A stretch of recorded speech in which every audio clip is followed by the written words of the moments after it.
Hello, everybody. Good morning, good afternoon to everyone in the webinar and our viewers on live stream. Thank you so much for joining us today. I'm sorry for the 4-minute delay, but welcome to our webinar, Streamlining Your Business. My name is Valerie Kenworthy. I'm the CEO of Virtual Medical and Business Staffing. We're thrilled to have you here with us today and showcase our services as we share how we can help you elevate your business through our virtual assistant solutions and how we can benefit your business. In today's fast-paced world, efficiency and flexibility are the key, and our virtual assisting services are designed to help you achieve just that. Throughout this session, we'll be discussing how our services can streamline your operation, reduce your cost, increase your productivity, all while allowing you to focus on what matters most, growing your business. We've built a company that connects businesses to well-qualified, carefully screened, and highly trustworthy virtual assistants. Our management is based both in the United States and in the Philippines, and this is allowing us to provide a seamless global staffing solution. We encourage you to ask questions and see how our virtual assistant solution can be tailored to meet your specific needs. Thank you again for joining us, and let's dive right into the future of business support together. In today's agenda, we're going to find out who we are, what our missions and our vision statements are. We're going to meet our co-founders, Chuck Rudolph and Dr. Jordy Levy, and then we'll give some time for question and answers. So we'll go to the next slide. Who we are. Again, as I said, we are a company that takes care of the hiring, placement, and all things related to each HR. So that takes the burden off of you. Our goals is to stay connected to a variety of business with well-qualified, trustworthy, and careful screened staff members, providing top-notch quality so that they can elevate your business. Next slide, our mission and our vision. So our mission is very simple. It's identify, simplify, amplify. We identify top talent, simplifying the hiring process and amplifying the productivity of the business through our efficient and cost-saving virtual assistant solution. Our vision is to be the leading virtual assistant staffing solution that I always have trouble with this word, revolutionizes, I'm sorry about that, how professionals approach work and the personal tasks. And then our vision closely follows our mission. It is to be the leading virtual assistant staffing solution, and how we professionals and team approaches work to personalize those tasks. We envision the future where technology is seamless, integrated with daily activities, simplifying lives and amplifying growth. Our commitment to you is consistency, innovating, identifying opportunity, and simplifying resolutions and exceeding your expectations. And to kick things off, let me introduce you to our founder, one of our founders of Virtual Medical and Business Staffing. Alongside of me is Chuck Rudolph, one of our dedicated owners and talented entrepreneurs. And I'm going to turn this over to you, Chuck, and thank you. Thanks, Valerie. So Dr. Levy and I started this company back in 2018, and it really arose from a need that Dr. Levy was having in his medical practice. Doctors often get overwhelmed with notes and the back office work, and at times it can be very overwhelming. In addition to very, very costly to bring on a full-time scribe, an American full-time scribe, or an American full-time assistant or admin. And so he approached me because he knew that I had in the past with some of our other businesses had used some Filipinos to do my websites, to do some marketing for me. And so I reached out because one of our head of operations, Gilbert, was very well equipped, very knowledgeable, because he'd worked in the call center world in the Philippines.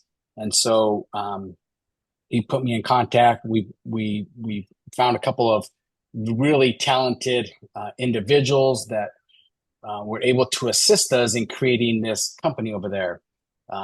Gracie Trice, the director of business development, put us in contact with a fabulous legal team over there. So we created this company out of, you know, basically a need for Dr. Levy to supplement and assist in his practice. And once we were very happy with the quality and the expertise and the basically the overall professionalism of the Filipinos, we decided to expand this into the business world. So, social media marketing, website design, an executive assistant. I have an executive assistant for one of my businesses, and she's basically uh, just been a godsend. I always tell people that are looking into this paradigm shift of maybe outsourcing to another country. Um, just look at the big companies. I was on the phone yesterday with Verizon, and they are outsourcing. Google outsources, Amazon outsources to the Philippines, United Healthcare, Nike. I could go on and on and on with all the giant companies that outsource. But what does this mean for you, a small to medium business? It means a few things. Number one, you're going to save on your payroll costs 50 to 70%. You're going to have a reliable, competent, loyal employee. And it might be a little bit difficult to shift in your head that, you know, they're not sitting in the next room or they're not sitting in the next office. Well, when COVID hit, we were already doing this prior to COVID. But now that, you know, in the world of the aftermath of COVID, a lot of companies are still working remote. Well, we were ahead of that curve. So if a assistant or a an employee can be if they don't have to be in front of a customer, then they're perfect for to be a virtual medical or virtual business assistant. So I urge you to get more information. Once again, you will be incredibly pleased with a VA. It might take a little bit of time to get used to some of the nuances and implementing some of the virtual or your policy and procedures. But if you integrate them into your company culture, your company dynamic, your company, mission statement, I promise and guarantee you that it's going to change your business for the better. And it's going to really affect your bottom line. The cost savings is, to me, a no-brainer. And like I said, all the big companies have already done all the beta tests. They've already tested it. It works. So I always say, if it can work for them, I promise you, guarantee you, it can work for you. Thanks, Valerie. Thanks, guys. Yeah. Thank you, Chuck. I appreciate that. Um, Now, let me introduce you to the other co-founder, Dr. Jordy Levy, a trusted medical professional, and together they've, with the building of the company, without further ado, Dr. Levy. Thanks, Valerie. Yeah, I appreciate that. It's great to hear what Chuck had to say too. So, I obviously, as a physician and working and building a medical practice, we have our own challenges, which are different, but some of the same challenges that you get in a regular business. So, we basically had trouble hiring people, retaining people. Especially when we started our practice, it was hard to find good medical assistants. There's a lot of turnover. Same thing that can apply to any kind of any kind of business that a person's running, finding that turnover mill, the training of people, getting them up and running on a project. So in our case, it's tough. So we start with just scribes. So in the medical world, we have to have them work on notes and writing stuff. So we found really high quality registered nurses. Eventually, I started with another company because I found this online, and I actually started with another company that actually had scribes, and we were working with them, and they were doing a good job. But I think that they had we didn't have consistency, and there were some issues in navigating. And then whenever we had a problem, we could never get a hold of anyone. So it was really hard to like work with that company from like a like if we had a problem, like, well, good luck. Hey, this isn't integrating, this has happening. What do we do here? Good luck. We never really got any guidance. So that was an issue. That was one of the reasons that we decided to kind of and then finding the right quality people. So we kind of partnered with Chuck with his experience and kind of started getting our own scribes. From there, it kind of grew. We say, hey, these guys are doing a great job. They speak really good English. They're able to kind of like consolidate information. So that went on to like back office help. And then, I was skittish at first, like, hey, how are they going to really integrate? And this is kind of, I was definitely skittish about like turning over medical practice and information and running all these processes without, it was a newer concept then. And so, but they were doing a great job. Then they went into scheduling, to other back office roles, to billing, to intake. They pretty much like integrated throughout our organization so that we had over 50 people working through them, and we're in 4 different states. And so we were working with our call volumes and phone calls. So they kind of ran a call center. They helped with like assisting in different areas through like communicating within the teams. They were communicating with other specialists better. Families were getting like results. So it worked. It helped grow our practice. And really, we've had such a trouble staffing quality people. Now we have a great team in our medical practice too that are like some of the leads of the different departments. But within those departments, I've had some people that have worked with us for more than 6, 7 years now with the same people, and they become leaders within the organization actually. So once we've had really strong medical assistants we've hired, then as we hire and bring on other people, they then lead and train those other people. So that's the kind of exciting thing, is that you get a team behind you. They become literally part of your workforce, and then they also become leaders. They can train. They can like, if there's turnover, and there's always turnover in any kind of staffing industry in any kind of company. So as turnover comes, the nice thing of having the leads are that we have a huge network in the Philippines to choose from, so we can kind of replace people faster too. I mean, that's something. And sometimes we're fighting for months to find people in the States for different roles, and that's a huge problem, especially if you're scaling a business. So as we're scaling, we're able to find people faster, just because we're working with a huge pool. I mean, Manila and that whole area in the Philippines, and where all the call centers are, and where all has more. It's just a huge population and a huge pool of people that we can kind of resource out of, and from that too, we're basically able to keep a network and grow it, so we can like find people pretty fast. And that's a big deal for companies. We've worked with some big organizations that have large organizations that have home health agencies, and they own hospices and assisted livings, and these are organizations with divisions in multiple states. And so they've partnered with us to actually be a modifiable workforce. Some of the organizations that we really partnered and worked best with, they really believe in the model. They realize, hey, I'm going to save like I mean, this is one of our larger partners. They're like, we're going to save over $5 million a year just by working with these team of people compared to what we would otherwise. And so their projections are such where it makes a big difference having those people and they're working in all different areas. To give an example, one of our biggest partners, they're using people for quality assessment reviews. So they actually go through charts and review data and make sure that there's not any problems for compliance and like, basically doing chart audits. They work in scheduling intake. They have paralegals that they're hiring. They have accounting people. I mean, so essentially they're working embedded throughout their organization, doing a lot of different areas. And so that's the medical world, and that can easily be translated into a non-medical field. So whatever your organization or company is having its biggest challenges in, wherever you're having your your bottleneck in what projects you're working on, you can easily create a workforce to work on that. So in our case, there's a thing called chronic care management where you can review charts, and Medicare has a program where you can communicate with families and kind of reduce hospital readmissions. And by doing so, there's a program that you can do as a medical practice. So that was the area we were trying to grow, and we still have those areas there. So in another business, maybe you're working on a way to like grow your business. You want to start doing marketing. You want to start doing direct leads. You want to start doing mail outs and communication contacts. So they can get right embedded into whatever project they can be part of your CRM,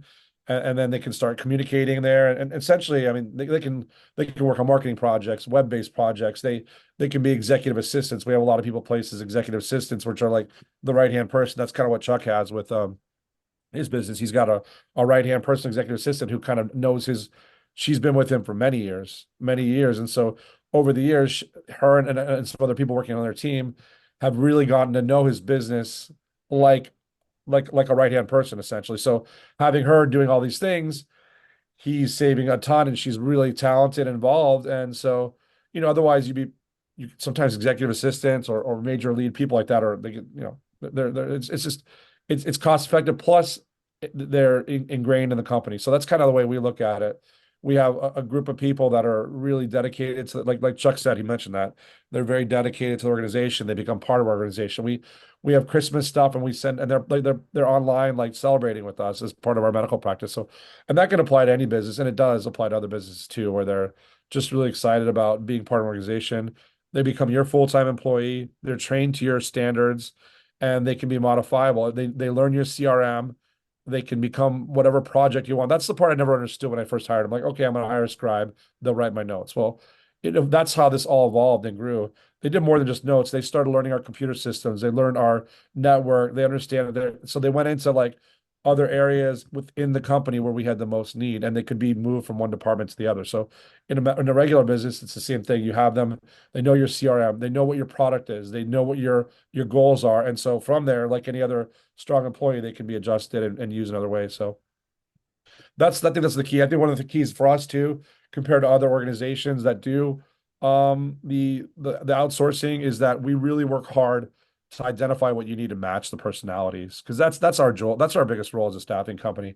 A lot of staffing companies, they're like, okay, here's a list of whatever, and you get this. Here's your choice. We'll place this person, and then, well, this is not working out. Okay, well, good luck. I mean, you don't get that. A lot of the larger companies are just that you do come across, don't necessarily have the availability that we have been giving people.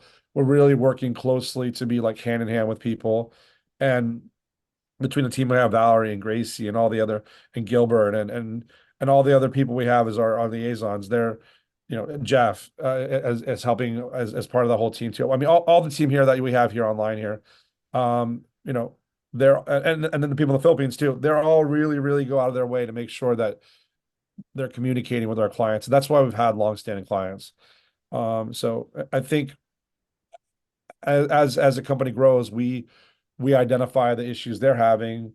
We make sure we communicate. We do all the back. I mean, the cool thing too is that as a company, you don't, before, when you hired someone, you had to pay their health insurance, their overtime, their health insurance, overtime, Social Security benefits, the time, this time off, this. And so essentially for us, you pay for the hourly time that you get, and that's it. It's a flat, you pay your flat out rates, hourly time. You're not paying all these other, because when you're really paying someone, say $20 an hour in America, or $25 an hour, you're really paying 20%, 30% more than that if you factor in time off, overtime costs, their 401k benefits costs, health insurance, all these other things. So we take care of all that in the back end. That's kind of part of the fixed price. So that's a nice thing too, which you don't have to worry about all those HR issues. But essentially, as a staffing company, we are taking over all your HR issues there. But usually when you use an American staffing company, you're paying a higher premium.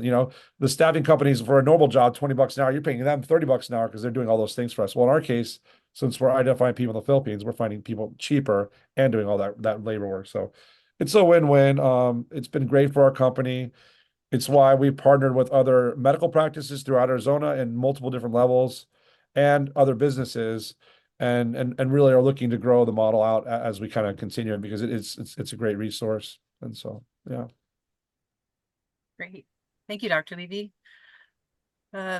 So, like over the years, we've helped numerous businesses streamline their operations, like you've heard today so far, and grow exponentially by taking the weight off the daily administrative tasks.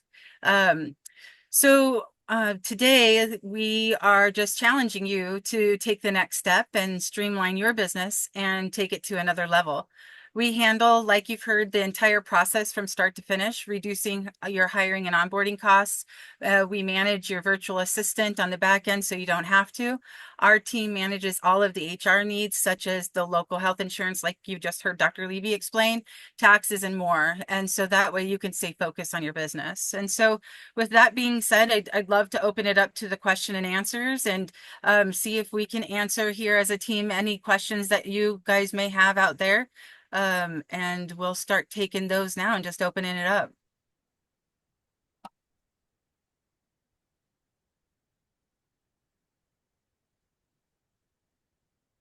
sure that I have my messages opened.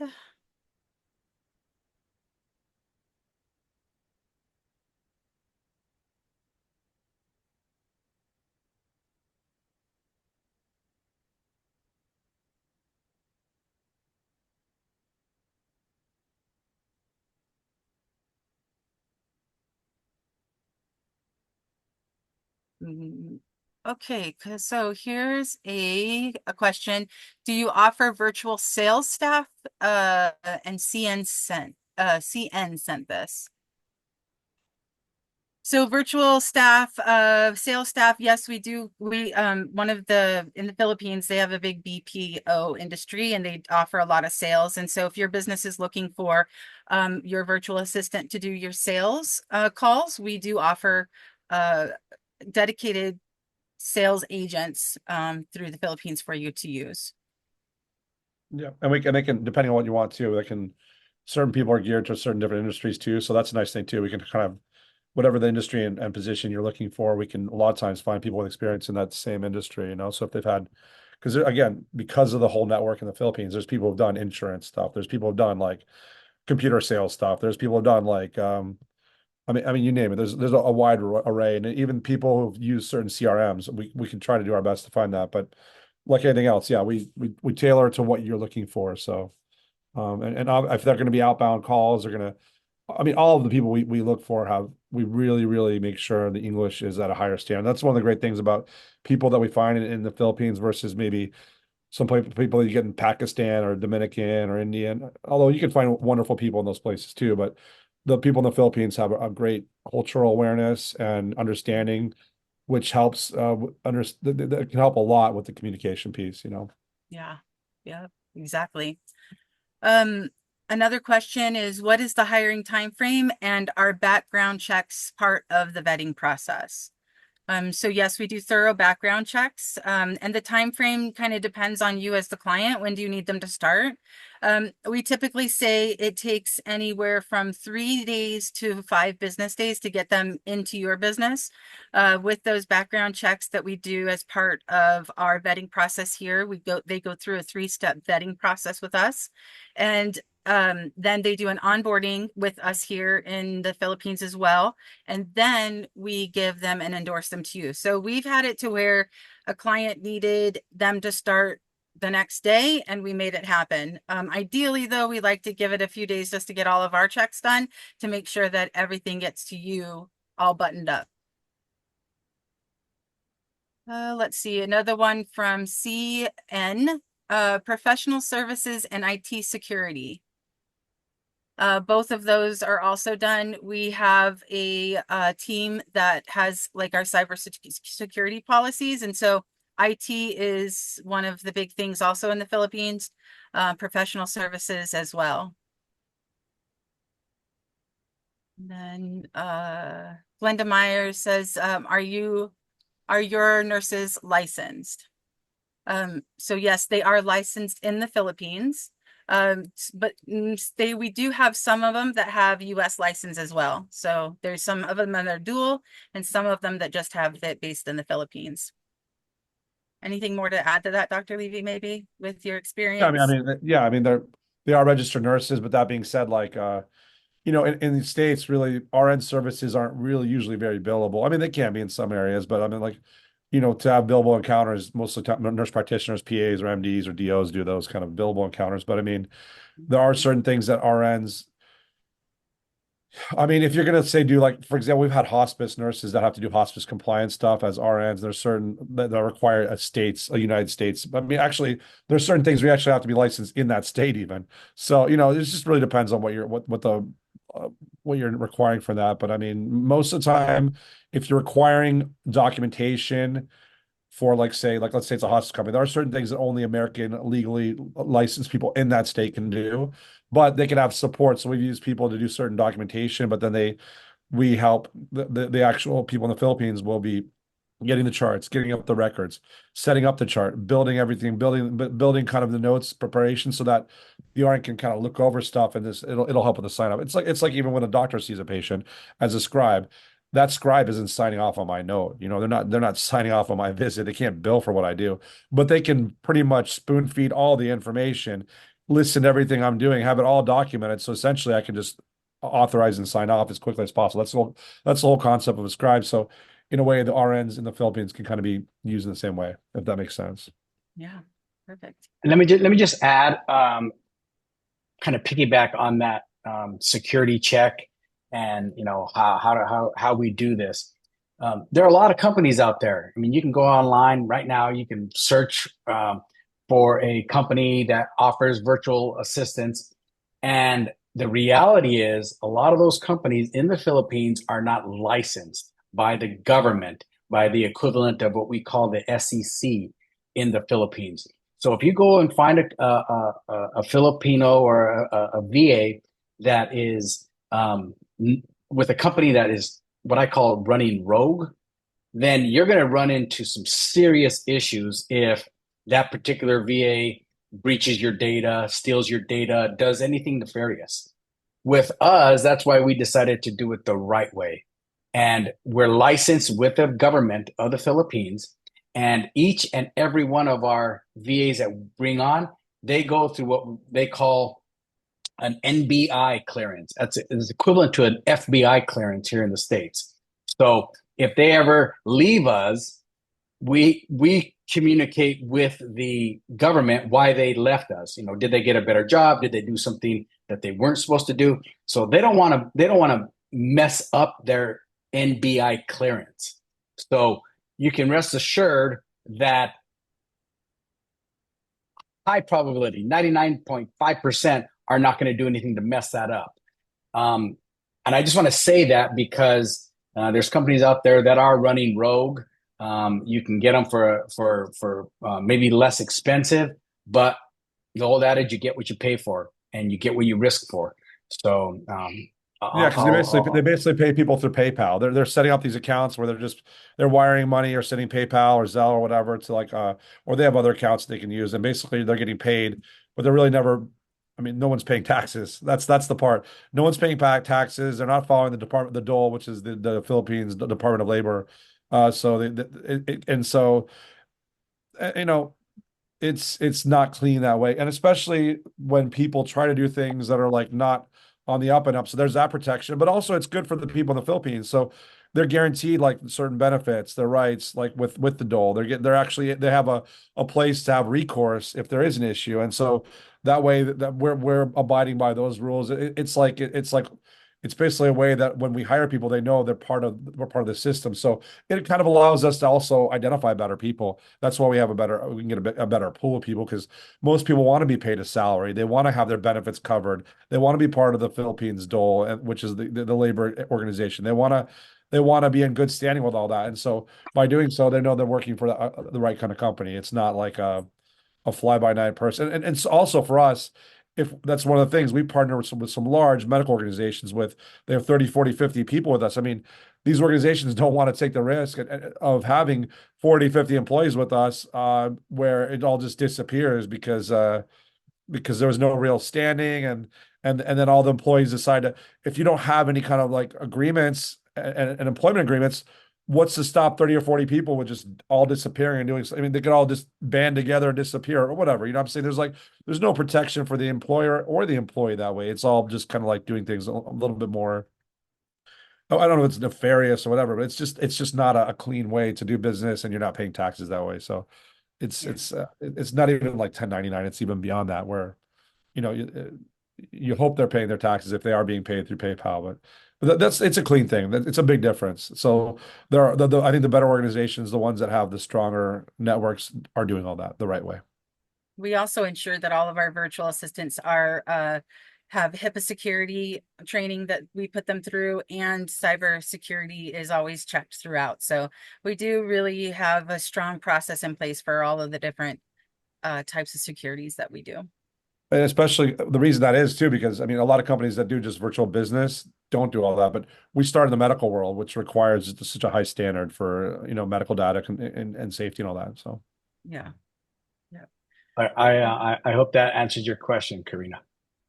That was from Karina. We also have, do your virtual assistants work US business hours? Yes, they work your hours. So whatever time zone you're in, our virtuals work in. In addition to that, we're MBVA 24/7. So if they work right now, it's essentially midnight or the graveyard shift there in the Philippines. But let's say in the US, you have after hours. You're a medical practice that needs to answer the phone after 5 o'clock US time. We will have our VAs working. You can have your VAs working that time for you, which is nice for them because that's kind of their daytime. But a majority of our VAs will work our time at 8 to 5 US. Yeah, in the medical practice, we had them working 24/7. So we had a VA all around the clock. And so, like Chuck said, it was nice for them because some were working their overnight shift and some was working their day shift. So they conformed to all of the hours that we needed them to conform to. It was nice to have. We didn't have to pay for on-call services or anything like that. We were 24/7 too, just like VMS and VBS were. So, But our organization though does pay. We have to pay because of the way it's set up appropriately there. You do have to pay an additional percent for the people who do work that night shift or our day, basically when they're night in the Philippines. So that's already factored in. We do pay that as part of our benefits to people. So yeah, for sure. Another question that's coming from Jenny Kingston. What are the main advantages of using virtual staff compared to traditional in-office employees? Well, as I said, Jenny, Amazon and the big companies already asked this question, and it really comes down to this: their bottom line. And if they can save, they have shareholders to answer to. But some small businesses, it's tough to do business in California. All the regulatory, employment laws. You come into this state, you got to run through a bunch of red tape. So when you bring on a VA, you're going to be saving, thousands upon thousands of dollars. That's number one. Number two, you're going to have a reliable, loyal, hardworking, intelligent employee. That's tough to beat. That's tough to find if you're a business owner. So those two are the main. I could go on and on and on, but cost and competency are the big ones for me. Anything to add, Dr. Levy? Oh no, that's yeah. I think just I mentioned what I was talking about before, that just all that staffing turnover. I think we've had more consistency with the staff we've had in our office. I don't think there's anyone that's been there for 8 years on the American side, but we have a bunch on the Philippine side. But not, there are some, but it's just that consistency, and then the fact that if we do have someone we have to restaff, or let's say we had a recent project where we hit a huge bottleneck on, and we were able to get 2-3 people placed pretty quickly, which I think we still have ads out for the same position for someone in the States. So, it's like anything else. If we need to modify and get people hired fast, it's just easier to do because of and we're in a big city here. We're in Phoenix. There's a lot of people in Phoenix that want to work jobs. So it's a big city. But even in a big city like that, it's sometimes hard to find people in positions who, well, they live on the west side. They live here. The office is located here. Driving it's hard here. I have my family established here. I don't want to go here. It's like anything else. It's sometimes hard to find people that fit the exact role you want in the location you're dealing with. And so, we have a lot more pool to choose from in the virtual arena as long, so that's a big difference. Yeah, for sure. Thank you, guys. Another question coming from Barbara Elliott. How can virtual assistants help with time management and productivity in a business? Chuck, if you're talking, you're on mute. I'll answer that one. My executive assistant, they talk about all this AI revolution. AI is coming. Well, you know what? I have someone that's better than AI with my time, with scheduling phone calls, with essentially running everything in the background for me. So that way I can really concentrate on what I need to concentrate on, and not, scanning emails and putting in my calendar when I gotta travel, when I gotta send emails, when I gotta respond to emails. I mean, it's better. I'm telling you, she's better than AI, and more reliable, will always be there, and I can go about doing stuff that I need to be productive and not worry about all the other stuff that small business have to worry about. A small business owner, you got to be the accountant. At the end of the day, you got to clean your office. You gotta be the marketer. You got to be the manager. You got to run your advertising. It gets overwhelming. So if you can have someone take a lot of those tasks off your hand, and you do what you do best, that's when you thrive. That's when you grow. That's when you become profitable. And I'm pretty I'm pretty passionate about virtual medical and virtual business staffing, because I live it every day, and it's a game changer. It really is a game changer. And for up to half the cost. Yeah. So, yeah. Anything to add, Dr. Levy? No, I think we've been kind of saying the same. Yeah. Yeah. I, Okay. I think, I mean, no, nothing really. All right. I've got another question from Joe Davis. Are there any industries or roles that you find particularly well suited for virtual staffing? Any business that does not require face-to-face interaction. If for instance, on a medical practice, when you go into your medical appointment, and you have to do your copay, and there has to be someone at the front desk that takes a personal interaction, we could probably figure out a way to put somebody on Zoom and take their payment. Actually, But they actually have, a new portal module that half these doctors' offices are using now. You put your credit card, you put your ID, it checks you in. They don't even have that anymore in half these offices. yeah, But so or actual physical nurses that go out, for instance, with Dr. Levy's model, that go out to an assisted living center. They got to physically be there. Well, we use them in other areas. So if you have let's say you're a contractor, a roofing contractor, and you need to go out and bid a job. Well, we can't have the virtual go bid the job, but we can have the virtual do everything else in the background. Put the bid together, respond to the company with the bid, follow up on that bid, order the supplies. We can have them do all that in the background, and for obviously a lot less money.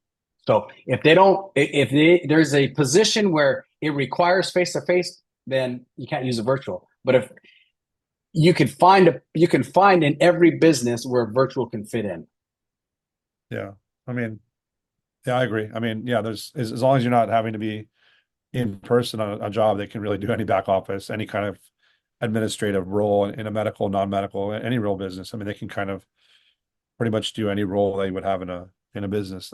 Well, essentially, most businesses have people working from home and are most mobile anyway nowadays. So that's kind of how we've moved towards in general. So yeah, obviously they're not going to be like waiting tables at a restaurant, So, but but yeah, within reason, they can do pretty much any role that a company would need them to do, and they can be on the phone, they can be doing Zoom calls, they can do almost any role that you would have someone that would work from home do, essentially. Yeah.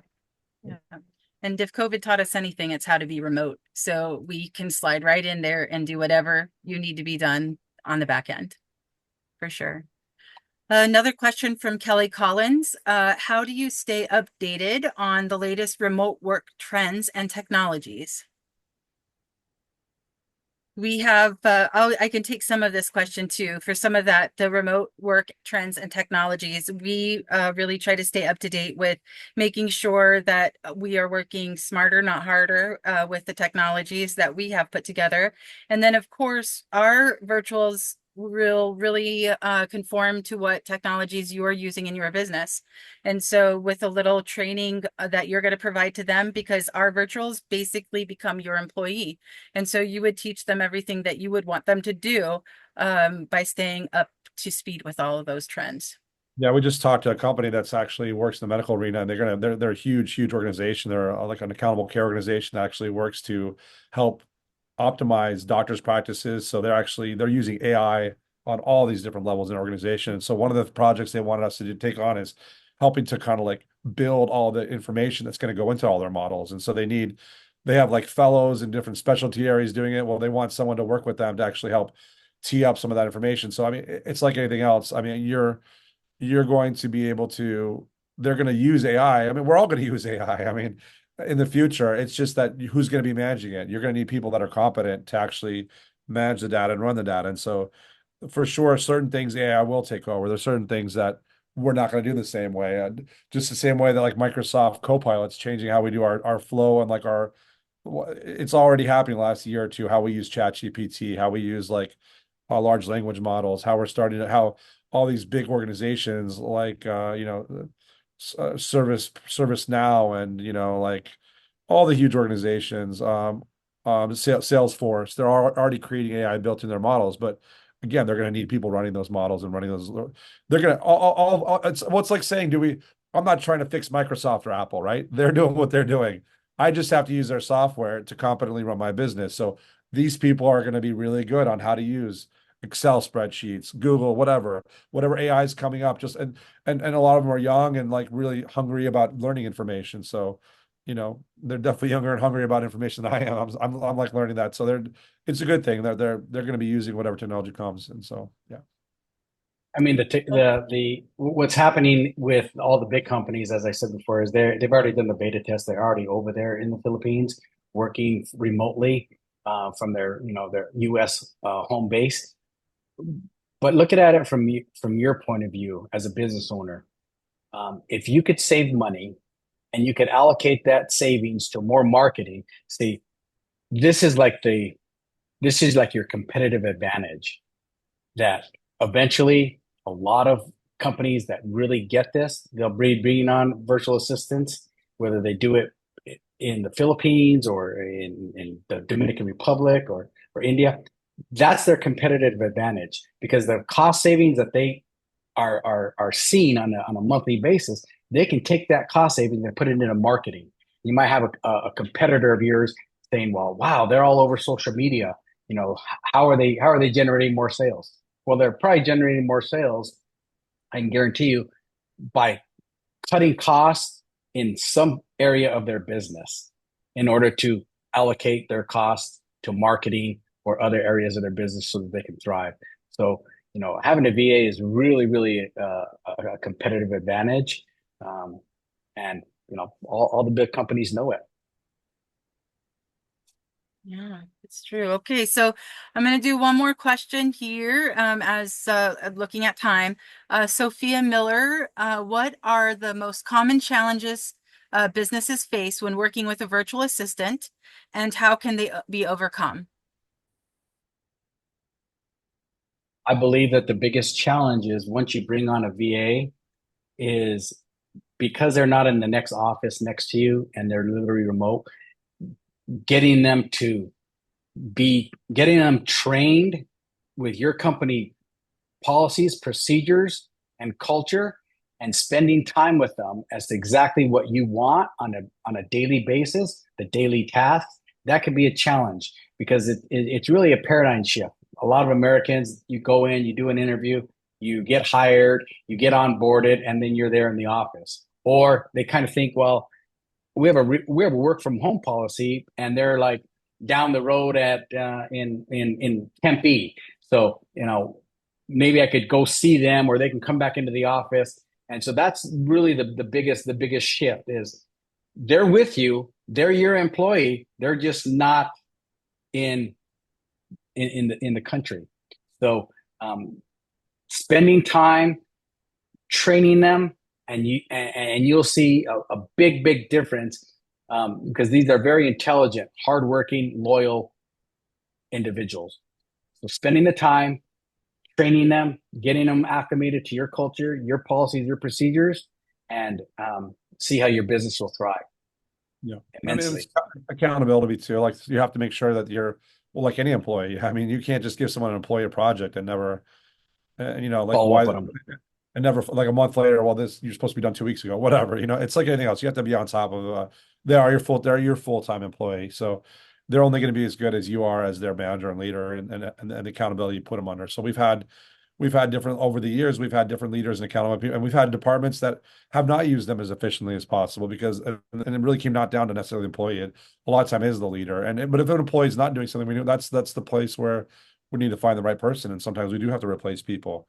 I mean, you're not gonna, if you hire 100 people in an organization, you're not gonna have 100 of the same people 5 years later. You're gonna have turnover. Some people aren't gonna fit. And so it's like any business that you run, you have to have accountability, you have to be on top of things. And so you have to make sure they're standing up and following up on tasks. But we've done that's most of the organizations that thrive and really do well with virtuals, they have it set up. They have someone, our larger partners have someone just dedicated just to that department and to making sure that there's each department lead has them work. So we have them in different departments with department leads, and those managers have accountability of what's going on. And you can see in the workflow, whatever your workflow is. I mean, if you have a CRM, you'll see what's happening in the CRM with the workflow. You'll know what they're accomplishing or not, because if you're organized. Now, if you're completely disorganized, then maybe they can help get you organized.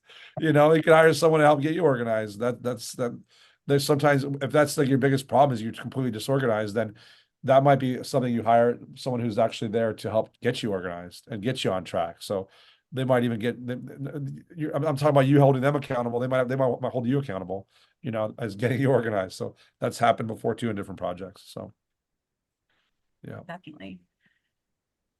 Well, if there's no more questions I don't see over here and time's running a little short, I just want to thank Dr. Levy and Chuck for their time today and going over how virtual medical and business staffing can help your practice. And I want to thank everybody for coming in and watching our live stream and considering virtual medical and business staffing.